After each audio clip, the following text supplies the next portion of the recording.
हाय, मैं इंजीनियर आशुतोष शर्मा आप सबका वेलकम करता हूं मेरे चैनल मैथयापा में। हम लोग देख रहे हैं सांख्यिकी की क्लास देख रहे हैं, ठीक है। सांख्यिकी, ठीक, सांख्यिकी की क्लास में ये जो है आपकी UP triple S C ASO 2026 के लिए क्लास ओरिएंटेड है, ठीक है। आज जो है ये तीसरा लेक्चर है, ठीक है। आइए स्टार्ट करते हैं अपने टॉपिक से। आज का टॉपिक है सांख्यिकी का महत्व, इम्पोर्टेंस ऑफ स्टैटिस्टिक्स, ठीक। इसका परिचय क्या है? प्राचीन नाम जो है प्राचीन नाम क्या था स्टैटिस्टिक्स का? इसको जो है बोला जाता था राजनीतिक अंकगणित। इसको क्या बोला जाता था? राजनीतिक अंकगणित कहा जाता था प्राचीन में।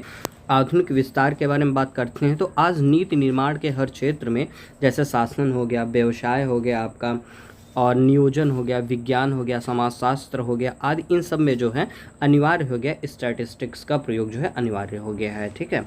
अगर मूल मंत्र की बात की जाए, सांख्यिकी के बिना उचित नीतियों का निर्माण असंभव, ठीक। मतलब यही है कि अगर आप स्टैटिस्टिक्स का यूज़ नहीं करेंगे तो जो उचित नीतियाँ आप बनाते हैं उसका यूज़ नहीं, उसका जो है निर्माण जो है अच्छे तरीके से आप नहीं कर पाएंगे, इम्प्लीमेंट नहीं कर पाएंगे, ठीक है। अब देखते हैं शासन प्रबंध में इसका क्या महत्व है। जैसे प्राचीन काल की बात की जाए तो सीमित कार्य हुआ करता था उस टाइम पे, कानून व्यवस्था, कर, जनसंख्या और सैन्य शक्ति तक ही चीज़ें सीमित रहती थी, तो वहाँ पे स्टैटिस्टिक्स का उतना ज़्यादा यूज़ नहीं हो पाता था, ठीक है। बात करें अगर आधुनिक काल की, तो आधुनिक काल में जो है लोक कल्याण की भावना जो है बहुत ज़्यादा हो गई है। पहले भी थी, ठीक, लेकिन इसमें क्या है कि जो कार्य है वो सीमित ना होकर के असीमित हो गया, दायरा थोड़ा सा बढ़ चुका है, ठीक है। तो नागरिकों के कल्याण और सरकारी मंत्रालयों के संचालन का जो है आधार है, और ये काफ़ी ज़्यादा हो गया। तो इस समय क्या है कि बिना स्टैटिस्टिक्स के आप जो है आगे की प्लानिंग नहीं कर सकते। अगर करेंगे भी तो वो क्या हो जाएगा, जो है अनइफिशियंट हो जाएगा, ठीक है। एफिशिएंट बनाने के लिए आपको जो है स्टैटिस्टिक्स का जो है उसमें इंट्रोडक्शन लाना ही लाना पड़ेगा आपको, ठीक है। विभागों की कार्यकुशलता, ठीक, रेलवे, रक्षा, यातायात, खाद्य, कृषि, डाक व तार आदि विभाग पूरी तरह सांख्यिकी पर निर्भर होते हैं।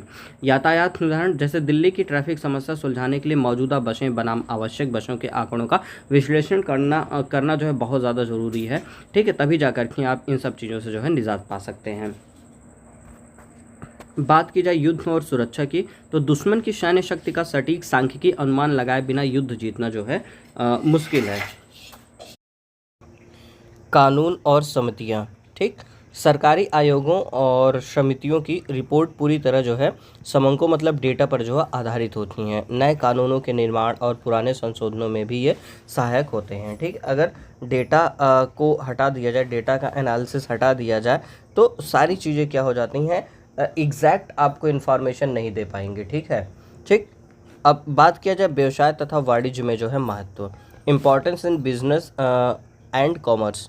अगर बात किया जाए प्राचीन व्यापार की, तो वो क्या होता था, छोटा आकार होता था, ठीक, जिसमें क्या होता था ग्राहकों से सीधा वह जो है निजी संबंध हुआ करते थे, और उसमें जो अनिश्चितता होती थी वो क्या होती थी, कम होती थी, ठीक है। अब जो आधुनिक व्यापार है आपका, इस समय का जो मॉडर्न व्यापार है, तो अब आप समझ पा रहे हैं कि जो इस समय का व्यापार है उसका जो आकार है वो कैसा, बहुत बड़ा आकार है, ठीक है, बहुत ज़्यादा बड़ा आकार है, ठीक है, जिसमें निजी संबंध क्या होता है आपका जो है सबसे जो है निजी संबंध बनाना असंभव हो जाता है, ठीक है। और इसमें क्या कड़ी प्रतिस्पर्धा है, ठीक, जैसे आप हैं तो आपके जस्ट बगल में भी दुकान एक हो गई है, तो वहाँ पे जो है बहुत ज़्यादा जो है कंपटीशन देखने को मिल रहा है, ठीक है। तो और वहाँ पे क्या है, अधिक अनिश्चितता हो गया है। तो अब यहाँ पे क्या आ जाता है, डेटा का खेल आ जाता है, ठीक है, ठीक। आप डेटा का एनालिसिस करते हैं, उसके बाद ही जो है किसी व्यापार में जो है आप इंटर करते हैं, ठीक। बिना डेटा के एनालिसिस किए बिना जो है आप ये डिसाइड नहीं कर सकते कि कौन सा व्यापार अच्छा है, कौन सा व्यापार खराब है। तो उस हिसाब से जो है आप इंटर करने की सोचते हैं किसी व्यापार में, ठीक है। भविष्य का उत्पादन, आज उत्पादन भविष्य की मांग को देखकर किया जाता है। मांग का सही अनुमान केवल सांख्यिकी विधियों से ही संभव है, ठीक है। मतलब ये समझिए कि जो आपका प्रोडक्शन है, ठीक, और जो डिमांड है, ये सब कुछ जो है किस पे बेस्ड है, आपका सांख्यिकी विधियों पे, मतलब स्टैटिस्टिकल मेथड पे ही जो है ये सब चीज़ें बेस्ड हैं, ठीक। सफल निर्णय की बात की जाए, व्यापार अनुमानों और संभावनाओं पर टिका होता है, ठीक, और इन अनुमानों की शुद्धता सांख्यिकी पर निर्भर करती है, ठीक। अभी जो हम लोगों ने पढ़ा है उसके बारे में अगर बात की जाए, तो कोई भी चीज़ हो वो किस पे टिका हुआ है, अनुमान और संभावनाओं पे ही टिका हुआ होता है, ठीक है। अगर अनुमान आपका सही सटीक है, ठीक है, तो आपका जो निर्णय है वो सफल रहेगा, बाकी अदरवाइज वो क्या हो जाता है, असफल हो जाता है, ठीक। सफल बनाने के लिए जो है आपको किस पे बेस्ड होना पड़ता है, सांख्यिकी पर जो है निर्भर होना पड़ता है, ठीक ना, स्टैटिस्टिक्स के डेटा पे जो है आपको जो है डिपेंड होना पड़ता है। अगर बात की जाए व्यापारिक गतिविधियों का वर्गीकरण मतलब बिजनेस एक्टिविटीज़ फ्लो के बारे में बात किया जाए तो एक सफल व्यवसाय के लिए 7 मुख्य स्तंभों में सांख्यिकी का प्रयोग होता है। ठीक है, अगर बात किया जाए कि जो बिजनेस हम लोग को करना है, कोई जो है व्यापारिक गतिविधि करना है, तो उसमें अगर हम लोग को सफलता पाना है तो उसमें जो सांख्यिकी है, इस सांख्यिकी का यूज कितने जगह पे करना है, तो करीब करीब जो है 7 मुख्य स्तंभों में करना पड़ता है। जैसे उत्पादन हो गया, इसमें भी सांख्यिकी का यूज करेंगे हम लोग। विक्रय है, इसमें क्रय है, उसमें वित्त है, उसमें वित्त मतलब जो फाइनेंशियल चीज़ें होती हैं, फाइनेंस वाली चीज़ें होती हैं वो। ठीक, श्रम हो गया, लेखा हो गया, बाजार शोध हो गया। ठीक, इन सारी चीज़ों में जो है आपको स्टैटिस्टिक्स का जो है प्रयोग करना चाहिए व्यापारिक गतिविधियों में। ठीक है, तो ये जो है 7 चीज़ों में जो है हम लोग स्टैटिस्टिकल मेथड का जो है यूज करके जो है व्यापार को जो है समझ सकते हैं। ठीक है, फिर आइए देखिए यहाँ पे जो सांख्यिकी विधियाँ हैं मतलब स्टैटिस्टिकल मेथड है, उससे हम लोग क्या करते हैं, नीति निर्धारण करते हैं और संख्यात्मक सूचना को जो है प्राप्त करते हैं। ठीक है, जो सांख्यिकी विधियाँ उससे क्या करते हैं हम लोग नीति का निर्धारण करेंगे, कोई जो है नीति बनानी है हम लोगों को, कैसे चलना है, कैसे बिजनेस को रन कराना है वो, और उसके साथ जो हम लोग कोई न कोई एक संख्यात्मक सूचना को जो है ले लेते हैं, समझ लेते हैं। ठीक है, जिससे क्या होता है आधुनिक व्यवस्थित व्यापार हम लोग जो है समझ पाते हैं। ठीक ना, एक व्यवस्थित तरीके से जो व्यापार को समझना होता है उसके लिए हम लोग सांख्यिकी विधियाँ का यूज करते हैं, जो क्या करती है नीति निर्धारण के लिए आवश्यक होती है और संख्यात्मक सूचना के लिए आवश्यक होती है। ठीक है, अब बात करते हैं दर्श विधि की, सैम्पलिंग मेथड की अगर बात हम लोग कर लें तो मंडी का अनुसंधान करने वाले ग्राहकों की पसंद जानने के लिए इसका प्रयोग किया जाता है दर्श विधि का। ठीक है, अगर बात किया जाए मंडी का जो अनुसंधान करते हैं ग्राहक, उनकी पसंद जानने के लिए किसका प्रयोग करेंगे, तो सैम्पलिंग मेथड का, दर्श विधि का। ठीक है, सांख्यिकी गुण नियंत्रण, स्टैटिस्टिकल क्वालिटी कंट्रोल, माल मतलब प्रोडक्ट की किस्म या क्वालिटी को ऊंचा रखने के लिए जो है आवश्यकता जो होती है हम लोग कहाँ से करते हैं, स्टैटिस्टिकल क्वालिटी कंट्रोल से हम लोग सर्वे करके करते हैं। ठीक है, सारणियाँ और चार्ट, बिक्री के संख्यात्मक तथ्यों को स्पष्टता से प्रस्तुत करने का जो माध्यम है वो क्या है, सारणियाँ और चार्ट है। ठीक है, व्यापारिक पूर्वानुमान, व्यापारी संभावित घटनाओं का प्रभाव बड़ी शुद्धता से जान सकता है अगर उसका जो है पूर्वानुमान कर सके तो। अगर जो है एक चेतावनी के बारे में देख लेते हैं, सांख्यिकी विधियां निर्णय लेने में सहायक तो हैं पर वे व्यवहारिक ज्ञान का स्थान नहीं ले सकती हैं।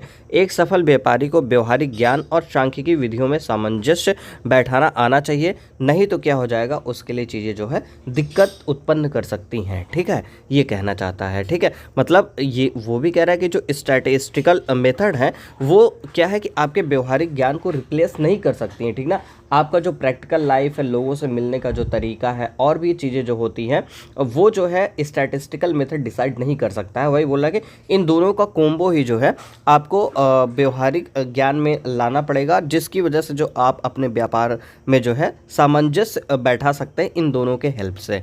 ठीक है, अब बात करते हैं जो है आपका अर्थशास्त्र में क्या महत्व है स्टैटिस्टिक्स का। ठीक, अर्थशास्त्र में क्या महत्व है। प्रोफेसर मार्शल के अनुसार 1890 का कथन है इनका, समंक वे तृण मतलब तिनके हैं जिनसे प्रत्येक अर्थशास्त्री की बात मुझे भी ईंटें बनानी पड़ती हैं। ठीक है, समंक वे तृण हैं जिनसे प्रत्येक अर्थशास्त्री की बात मुझे भी ईंटें बनानी पड़ती हैं। ठीक, नेक्स्ट है आपका अर्थशास्त्री की प्रयोगशाला। समंक अर्थशास्त्र के नियम बनाने, उत्पादन, वितरण, उपभोग, बचत, विनियोग और नीतियां तय करने के यंत्र हैं। ठीक है, ठीक, मतलब ये जो समंक है मतलब जो डेटा है, ठीक, ये जो डेटा है अर्थशास्त्र के नियम बनाने और जो है नीतियां तय करने का जो है मेन यंत्र होता है। ठीक है ना, जो अर्थशास्त्री हैं उनके लिए ये जो डेटा है, ठीक ना, ये जो डेटा है बहुत ज़्यादा इंपॉर्टेंट रखता है। क्यों करता है, क्योंकि इसी के माध्यम से जो है वो क्या करते हैं, नियम को बनाते हैं।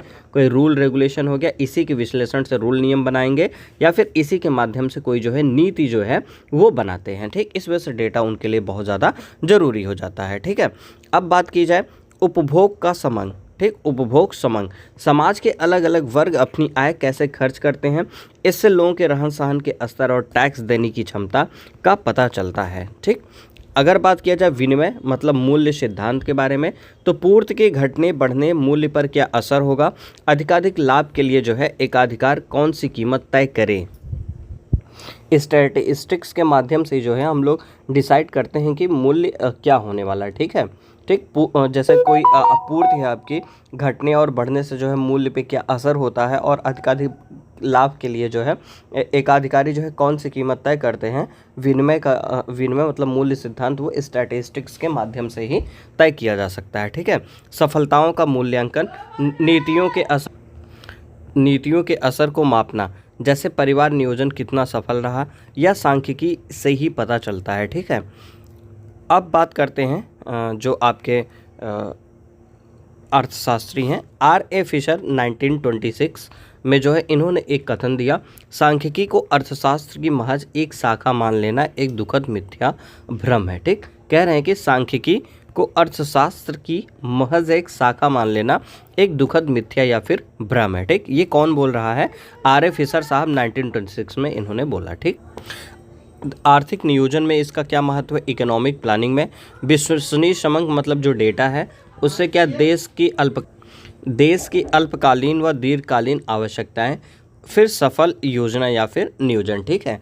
ठीक, मतलब जो डेटा है उसको एनालिसिस करके जो है आप दीर्घकालीन और अल्पकालीन आवश्यकताओं के हिसाब से डेटा को जो है विश्लेषण करके जो है आप सफल योजना या फिर जो है नियोजन बना सकते हैं। ठीक है।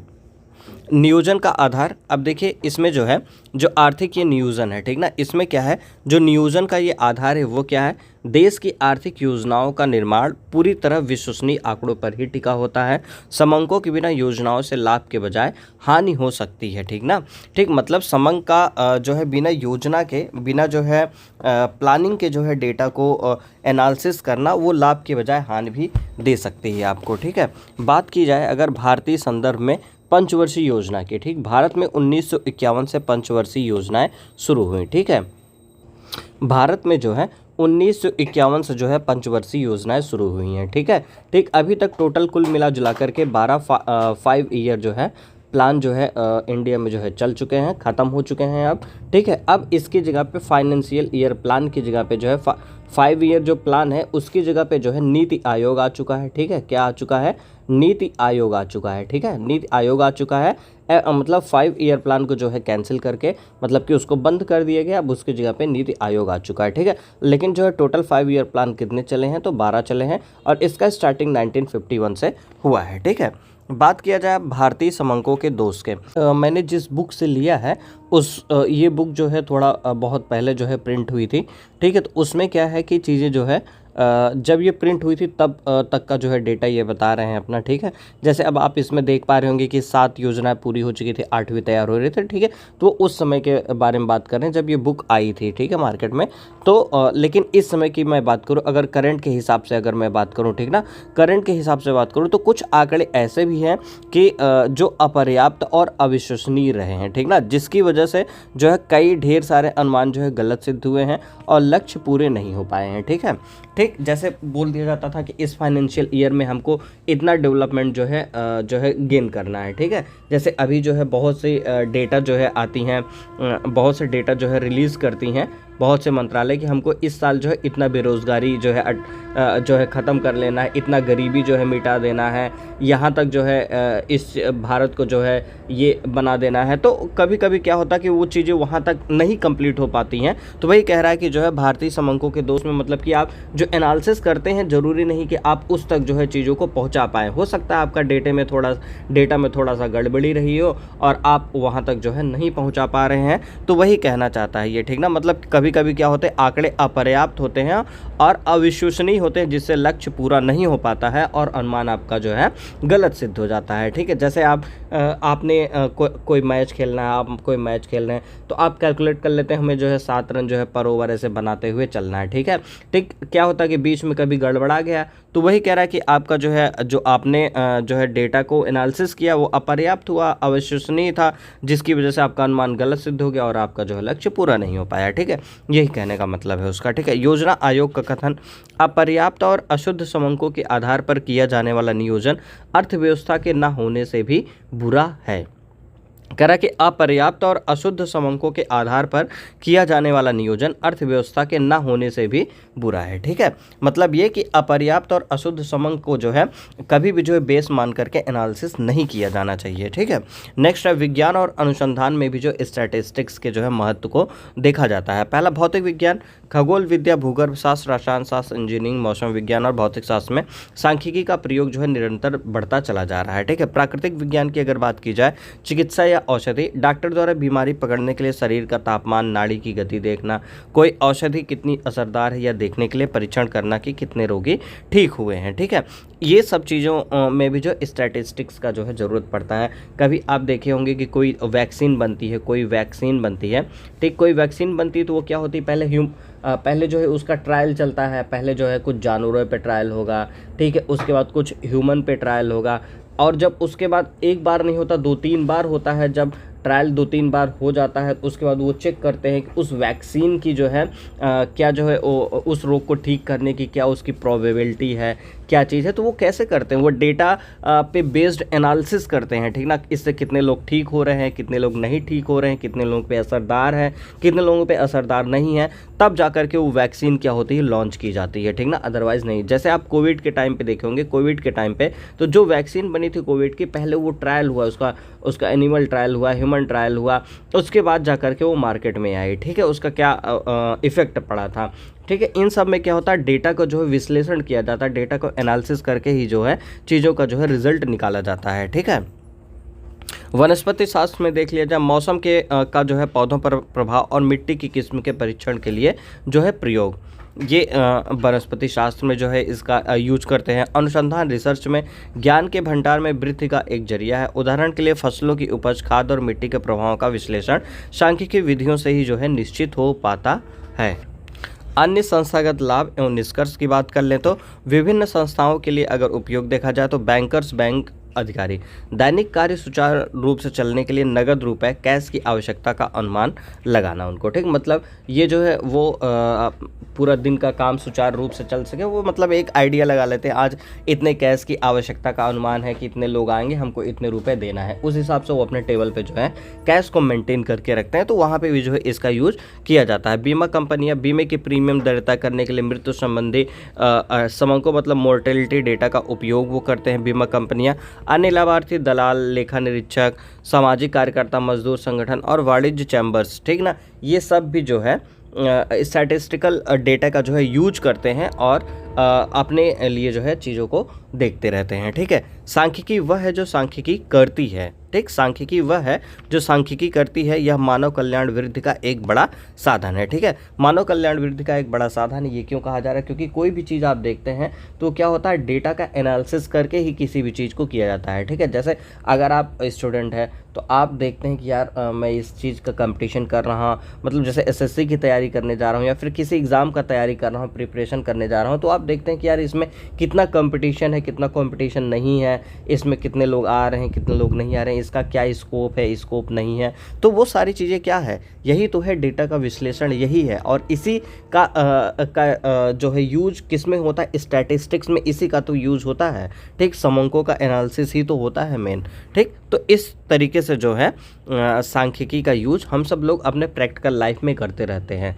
ठीक है, तो देखिए जो अंतिम निष्कर्ष है वो क्या है, सांख्यिकी का ज्ञान प्रत्येक अच्छे नागरिक के लिए उतना ही आवश्यक है जितना लिखने या बोलने की शक्ति, लेकिन प्रत्येक समस्या का समाधान उसकी स्थिति को देखकर ही करना चाहिए। ये जो है फाइनल कंक्लूजन है आपका। अगर चेतावनी के बारे में बात किया जाए तो बिना पर्याप्त सोच विचार किए सांख्यिकी का प्रयोग जो है भयानक सिद्ध होता है। ठीक, मतलब आप जो है बिना सोच विचार के जो है अगर आप जो है इसका यूज करते हैं, सांख्यिकी का प्रयोग करते हैं, तो वो क्या होगा, आपके लिए जितना फ़ायदेमंद होता है उतना ही नुकसानदायक भी हो सकता है। ठीक है, जो सांख्यिकी है उसकी सीमाओं के बारे में बात कर ले। यद्यपि सांख्यिकी का उपयोग दिन प्रतिदिन क्या है बढ़ता चला जा रहा है, तथापि यह कोई जादू नहीं है जो प्रत्येक समस्या का जो है समाधान कर सके। जब तक समंक सुव्यवस्थित ढंग से संग्रहित व निर्वाचन ना हो, मतलब जो डेटा हैं आपके वो जब तक क्रमबद्ध या फिर जो है अच्छे तरीके से व्यवस्थित ना हो, तब तक शुद्ध निष्कर्ष पे जो है पहुँचने की संभावना नहीं रहती। अगर वो शुद्ध हैं, क्रमबद्ध हैं, ठीक है, तभी जा करके हम लोग जो है कोई शुद्ध निष्कर्ष की संभावना जो है निकाल सकते हैं। ठीक है, इसलिए सांख्यिकी की सीमाओं तथा उसके दुरुपयोग के विषय में जानकारी नितांत आपको जो है आवश्यक है। सांख्यिकी की कुछ सीमाएं होती हैं जो कि निम्नलिखित हैं। ठीक है, पहला क्या है आपका, सांख्यिकी व्यक्तिगत इकाइयों का अध्ययन नहीं करती है। ठीक है, जो सांख्यिकी है तथ्यों का समूह है। ये जो सांख्यिकी है क्या है, वो तथ्यों का समूह है। सांख्यिकी निष्कर्ष सामूहिक व्यवहार का अध्ययन करने में सहायक होते हैं, समूह की व्यक्तिगत इकाइयों के विषय में जानकारी प्रदान नहीं करती है ये। ठीक ना, व्यक्तिगत जानकारी नहीं बताती आपको। उदाहरण के लिए यदि हम कहें किसी परीक्षा में विद्यार्थियों के औसत अंक 60 थे, तो इसका तात्पर्य ये नहीं कि प्रत्येक विद्यार्थी ने 60 अंक प्राप्त किए। ठीक है, कुछ विद्यार्थियों ने 60 से कम अंक प्राप्त किए। ठीक है, और कम अर्थात 0, 5, 25 आदि तक, कुछ ने 60 से अधिक अर्थात जैसे 70 हो गया, 78 हो गया, 90 आदि अंक भी जो है प्राप्त किए होंगे। ठीक, सांख्यिकी में व्यक्तिगत इकाइयों का अध्ययन नहीं किया जाता, जैसे किसी एक व्यक्ति की आय हो गया, भार हो गया, ये सब नहीं करना है इसमें। ठीक है, ये क्या होता है, तथ्यों का समूह होता है। क्या होता है, तथ्यों का समूह होता है। ठीक है, नेक्स्ट है आपका, सांख्यिकी जो है गुणात्मक तथ्यों का अध्ययन नहीं करती है। किसका अध्ययन नहीं करती है, ये स्टेटमेंट दे सकता है, सांख्यिकी गुणात्मक तथ्यों का अध्ययन करती है कि नहीं करती है, तो नहीं करती है। ठीक, कैसे, सांख्यिकी केवल संख्यात्मक तथ्यों का ही अध्ययन करती है, गुणात्मक तथ्यों का नहीं। इस प्रकार के गुणात्मक तथ्यों जैसे ईमानदारी, कुशलता, बुद्धिमत्ता, अंधत्व और बहरापन आदि का अध्ययन प्रत्यक्ष रूप से नहीं हो सकता है। इन समस्याओं का विश्लेषण तभी हो सकता है जब हम उनको संख्यात्मक रूप में प्रस्तुत करें। उदाहरण के लिए छात्रों की बौद्धिक योग्यता का अनुमान परीक्षण में प्राप्त अंकों के आधार पर किया जाता है। ठीक है, नेक्स्ट है आपका, सांख्यिकी परिणाम केवल औसतन सत्य होते हैं। ठीक है, जो सांख्यिकी परिणाम है केवल वो कैसे होते हैं, औसतन सत्य होते हैं। ठीक, जैसे सांख्यिकी के नियम केवल औसत रूप से ही सत्य होते हैं। भौतिक शास्त्र और रसायन शास्त्र जैसे विज्ञानों के नियमों की भांति सांख्यिकी के नियम प्रत्येक दशा में लागू नहीं होते हैं। ठीक है, ये चीज़ है आपका, सांख्यिकी परिणाम केवल औसतन सत्य होते हैं, इसका कोई फैक्ट, कोई फार्मूला नहीं है। ठीक है, आगे चलते हैं। नेक्स्ट है, सांख्यिकी रीत किसी समस्या के अध्ययन की विभिन्न रीतियों में से एक है। जो सांख्यिकी रीत है ये किसी समस्या के अध्ययन की विभिन्न रीतियों में से एक है। एक समस्या का समाधान अथवा अध्ययन के लिए सांख्यिकी प्रत्येक परिस्थिति में सर्वश्रेष्ठ हल नहीं बताती है। प्रायः किसी एक विशेष समस्या का उस देश की सभ्यता, धर्म तथा दर्शन शास्त्र के अनुसार भी अध्ययन किया जाता है। ठीक है, सांख्यिकी इस प्रकार की समस्याएं हल करने में असमर्थ है, इसलिए सांख्यिकी द्वारा प्राप्त निष्कर्ष की अन्य तथ्यों द्वारा पुष्टि कर लेनी चाहिए एक बार को। नेक्स्ट है आपका है, सांख्यिकी का दुरुपयोग क्या है, संभव है। सांख्यिकी की सबसे प्रमुख सीमा यह है कि इसका सरलता से दुरुपयोग हो सकता है। सांख्यिकी के द्वारा सही अथवा गलत बातों की पुष्टि की जा सकती है। इसके अतिरिक्त कोई भी व्यक्ति सांख्यिकी का उचित प्रयोग नहीं कर सकता। इसके लिए अभ्यास, कुशलता पूर्वक निष्कर्ष निकालने की योग्यता अनिवार्य है, अन्यथा निष्कर्ष गलत होने की संभावना बहुत अधिक रहती है। अनभिज्ञ मतलब एक्सपीरियंस्ड व्यक्ति की सांख्यिकी का उचित प्रयोग नहीं कर पाता है वो। ठीक है, नेक्स्ट है आपका, सांख्यिकी केवल साधन मात्र है, समस्या का ये समाधान नहीं है।